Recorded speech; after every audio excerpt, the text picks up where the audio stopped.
Hi friends, ఈరోజు simple and tasty upma ఎలా prepare చేయాలో ఈ వీడియోలో చూసేయండి. చూపించేస్తాను. ముందుగా ఒక ప్యానెల్ తీసుకొని దాంట్లోకి రవ్వ వేసి 4 మినిట్స్ పాటు లైట్ మంటపై వేపాలి. తర్వాత దాన్ని సపరేట్ చేసుకున్న తర్వాత మన ప్యానెల్లోకి ఆయిల్ వేసి దాంట్లోకి ఆనియన్స్, పచ్చిమిర్చి, జీలకర్ర, కరివేపాకు వేసి వేపాలి. చూస్తున్నారు కదా, అలా వేపాలి. అది గోల్డెన్ బ్రౌనిష్ కలర్ వచ్చే వరకు నేను చూపిస్తున్న విధంగా అలా రావాలి మనకు. అప్పుడే మనకు కరెక్ట్‌గా వచ్చినట్టు. తర్వాత వాటిలోకి వాటర్ వేసుకోవాలి. మనం కప్ ఆఫ్ రవ్వ తీసుకున్నాం కాబట్టి 1 కప్ రవ్వకి 3:30 గ్లాసు వాటర్ అనేటివి దానికి యాడ్ చేయాలి. చూస్తున్నారు కదా, వీడియోలో చూపిస్తున్న విధంగా మీరు కూడా చేయండి. అప్పుడే టేస్ట్ అనేది బాగా వస్తది. నేను తగినంత ఉప్పు కూడా వేశాను. తర్వాత ఆ ఉప్పు దాంట్లో కలిసే విధంగా మనం కలుపుకోవాలి.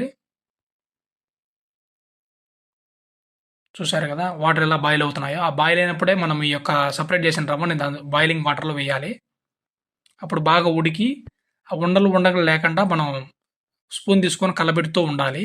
అప్పుడే మనకు సాఫ్ట్‌గా వస్తుంది ఉప్మా అనేది. చూసారు కదా, లాస్ట్‌లో మనకు ఫైనల్‌గా డెలీషియస్ టేస్టీ ఉప్మా రెడీ అయిపోయింది. పొగలు ఉంది. మీరు కూడా చూడండి వీడియోలో. ఎంతో టేస్టీగా వచ్చింది ఉప్మా అనేది. నేను డైలీ చేస్తూ ఉంటాను. ఈరోజు అయితే చాలా బాగా వచ్చింది.